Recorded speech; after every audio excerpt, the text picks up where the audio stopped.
Mengenai bagaimana sih peranan BK ini di sekolah? Apa sih gunanya guru BK ini di sekolah? Bagaimana kami bisa melayani siswa dengan sepenuh hati? Assalamualaikum warahmatullahi wabarakatuh. Saya Ramdan Desma Fitriadi dengan NIM 23067060 dari Prodi Pendidikan Teknik Mesin. Pada video kali ini saya bersama dengan Bu Rahmi sebagai narasumber kita pada video kali ini. Video ini merupakan video tugas akhir pada mata kuliah bimbingan dan konseling yang dimana dosen pengampunya yaitu Ibu Nilma Zola. Mungkin langsung saja pada pertanyaan pertama, Bu. Materi pertama itu tujuan dan kedudukan BK dalam sekolah. Menurut Ibu, apa pentingnya peran mata pelajaran atau layanan bimbingan dan konseling di sekolah menengah kejuruan seperti di SMK? Sebelumnya terima kasih Ramdan sudah datang ke sekolah ini untuk salah satunya yaitu untuk wawancara mengenai BK yang ada di SMK, khususnya di SMK 1 Bukit Tinggi. Oke, pertanyaannya tadi menurut Ibu apa sih pentingnya adanya layanan BK ini di sekolah gitu kan? Kalau menurut Ibu sebagai seorang guru BK itu sangat penting adanya layanan BK di sekolah. Apalagi sekarang dengan kurikulum yang kita pakai yaitu kurikulum nasional, kurikulum merdeka, itu kedudukan BK itu sangat-sangat penting adanya di sekolah. Bagaimana pentingnya, Bu? BK di sekolah itu memiliki 4 layanan ya, Ramdan.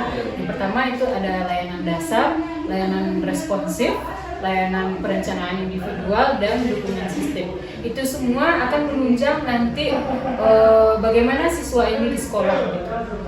BK ini bukanlah hanya mengatasi memberikan layanan kepada siswa-siswa yang bermasalah saja, akan tetapi semua siswa pada hakikatnya itu sangat-sangat berhak untuk mendapatkan layanan BK. Dengan adanya guru BK di sekolah, tentu semua siswa mendapatkan seluruh layanan tadi, baik siswa itu siswa bermasalah maupun itu siswa yang tidak bermasalah. Yang bermasalah itu sudah jelas ya, yang pertama itu memang difokuskan terlebih dahulu, dibimbing terlebih dahulu, mengentaskan permasalahannya sehingga dia bisa memiliki kehidupan afektif yang sehari-harinya, gitu kan. Sementara untuk siswa-siswa yang tidak bermasalah itu masih banyak layanan-layanan yang bisa kita berikan, yaitu layanan perencanaan individual seperti bagaimana dia memilih karir ke depannya. Di SMK kita kan ada tujuannya 3, BMW, bekerja, melanjutkan, dan berwirausaha. Itu peran penting BK salah satunya di SMK seperti itu. Terima kasih Bu atas jawaban pertanyaan pertama. Mungkin kita langsung masuk saja pada poin yang kedua, yaitu tentang konsep guru dan kompetensi. Dan pertanyaannya itu, Bu, menurut Ibu kompetensi apa yang paling penting dimiliki oleh guru SMK, guru BK di saat ini? Di SMK. Oke. Kalau untuk kompetensi yang harus dimiliki guru itu kan semua guru, tidak pun guru BK itu harus memiliki 4 kompetensi ya. Ada 4 kompetensi yang harus dikuasai oleh seluruh guru. Yang pertama itu ada kompetensi pedagogik. Iya. Kemudian ada kompetensi sosial. Kemudian kompetensi kepribadian, dan ada kompetensi profesional. Keempat kompetensi ini kalau kita menjadi seorang guru itu wajib untuk kita miliki.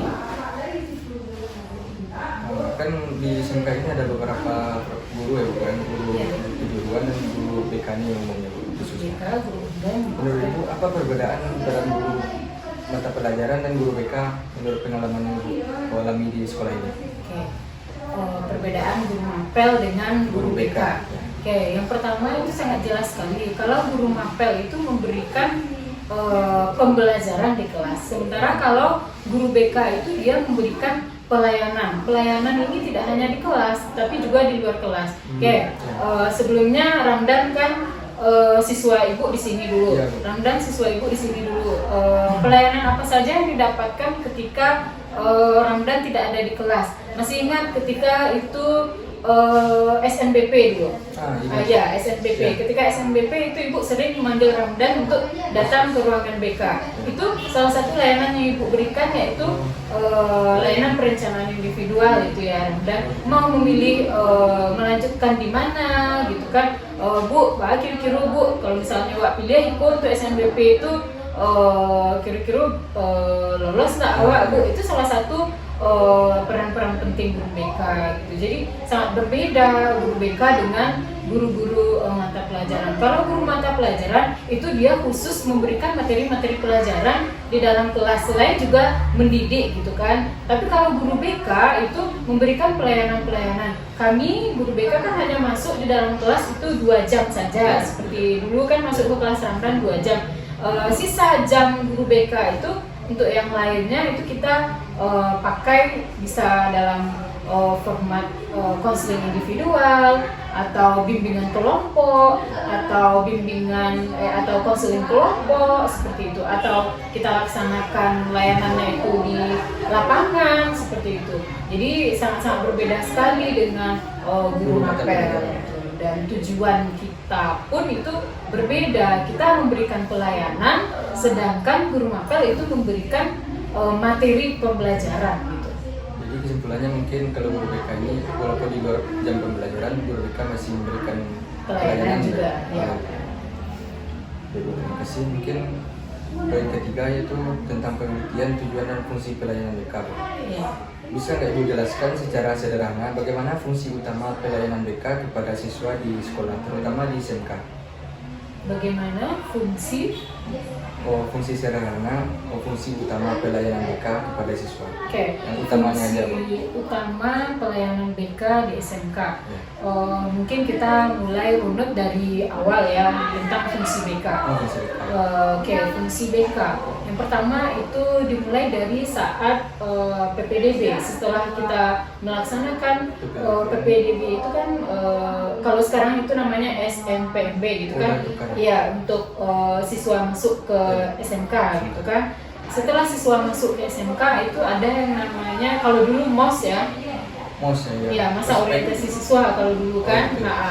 Pertama kita masuk ke sini. Itu di sana guru BK sudah memberikan itu layanan orientasi. Dalam layanan orientasi ini guru BK memperkenalkan, tidak hanya memperkenalkan bagaimana BK di sekolah, tetapi juga memperkenalkan sekolah ini secara umum dan secara spesifik memperkenalkan apa itu BK di sekolah, bagaimana keberadaan BK di sekolah. BK ini apa sih fungsinya untuk siswa itu? Salah satu fungsi yang paling mencolok di sana itu adalah fungsi pemahaman. Fungsi pemahaman dalam BK itu memberikan pemahaman-pemahaman terhadap siswa mengenai bagaimana sih peranan BK ini di sekolah.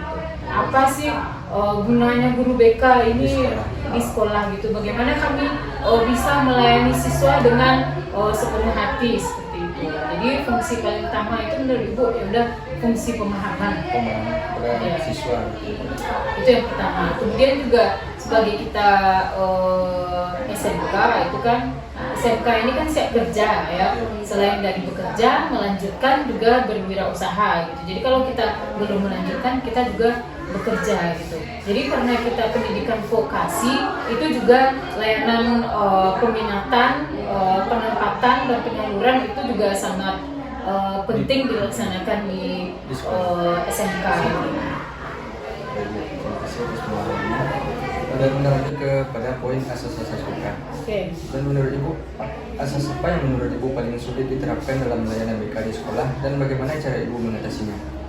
Oke.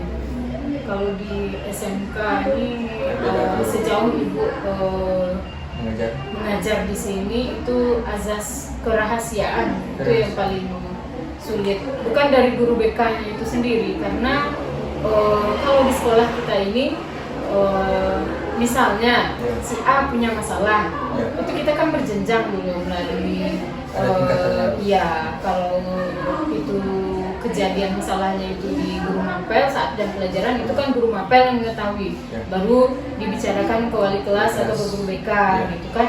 Jadi Ibu paling sering itu azas kerahasiaan yang paling susah, bukan dari guru BK-nya itu sendiri, tapi misalnya kalau misalnya si Ramdan itu bermasalah katanya giku Iya. sampai di BK gitu kan, panggil orang tua ini segala.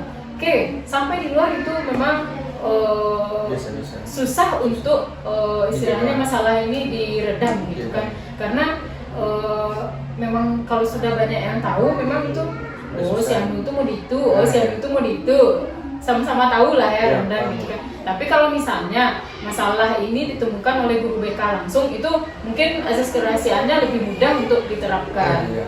Itu rata-rata yang selama ini menjadi dilema di sini gitu kan. Ya. Ketika guru BK sendiri yang mengetahui, nanti atasan mengetahui, nanti seperti ini. Kenapa guru BK nggak ngomong kalau siswa punya masalah sebesar itu? Itu yang menjadi sedikit dilema ketika mengerjakan tugas di sini. Gitu. Iya. Terima kasih atas jawabannya Bu. Nanti kita lanjut ke jenis-jenis layanan BK. Ya. Jenis layanan BK apa yang menurut Ibu paling efektif diterapkan di SMK? Apakah layanan tersebut rutin dilakukan saat ini? Oke, yang paling sering dilakukan dan itu menurut Ibu juga efektif itu layanan bimbingan klasikal ya. Klasikal. Bimbingan klasikal. Kalau biasanya Maksudnya itu gimana? di UNP itu disebut biasanya layanan bimbingan klasikal ketika kita masuk kelas lalu memberikan layanan apakah itu penguasaan konten gitu kan, seperti memberikan materi misalnya manajemen diri, manajemen waktu gitu kan. Itu yang paling sering dilaksanakan dan itu rutin. Kita guru BK selalu mendapatkan 2 jam per kelas. Mungkin itu kalau jenis layanannya Bu. Ya. Kalau format kegiatan BK Bu, format kegiatan seperti apa yang Ibu rasa paling menarik atau berdampak bagi siswa yang udah nampak langsung dampaknya itu? Langsung dampaknya. Kalau Ibu sih bimbingan klasikal.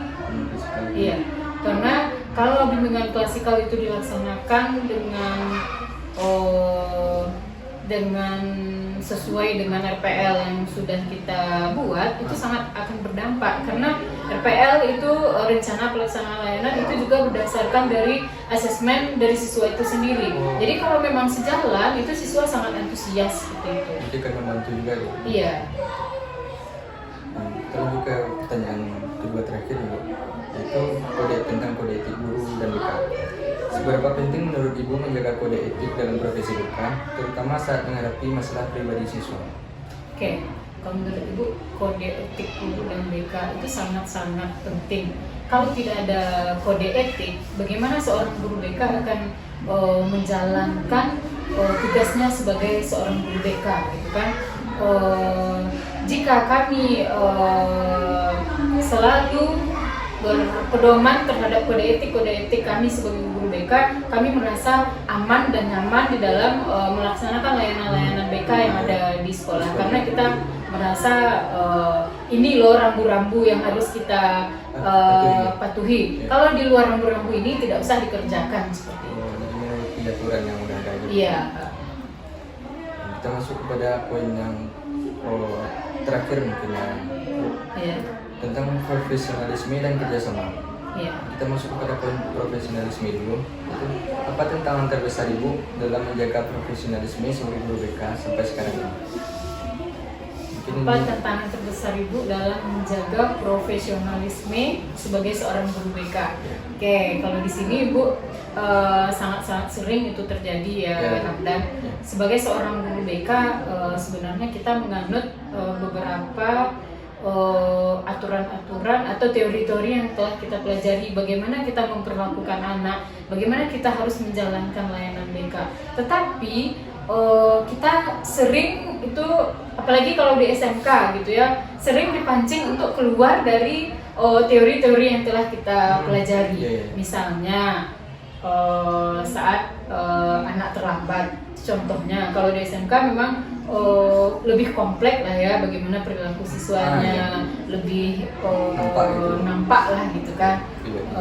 Jadi kalau misalnya kita sebagai guru piket lalu disuruh berdiri di depan gitu kan, kita walaupun sebagai guru piket itu kita harus menyadari kalau sebenarnya diri kita ini siapa. Kita sebagai seorang guru BK gitu kan, nggak bisa misalnya, Hariko Ambo sebagai guru piket, Ambo meninggalkan identitas Ambo sebagai guru BK, tentu tidak mungkin gitu kan. Tetapi sejauh ini sering itu merasa dilema.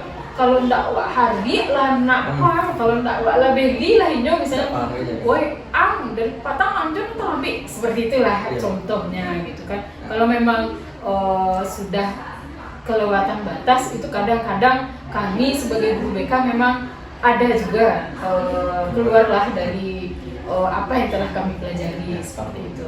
Lagi dengan siswa SMK yang sekompleks ini dan siswa kita, siswa SMK 1 itu siswa terbanyak di Sumatera Barat gitu kan, dengan berbagai kaliber perilaku, sikapnya gitu kan.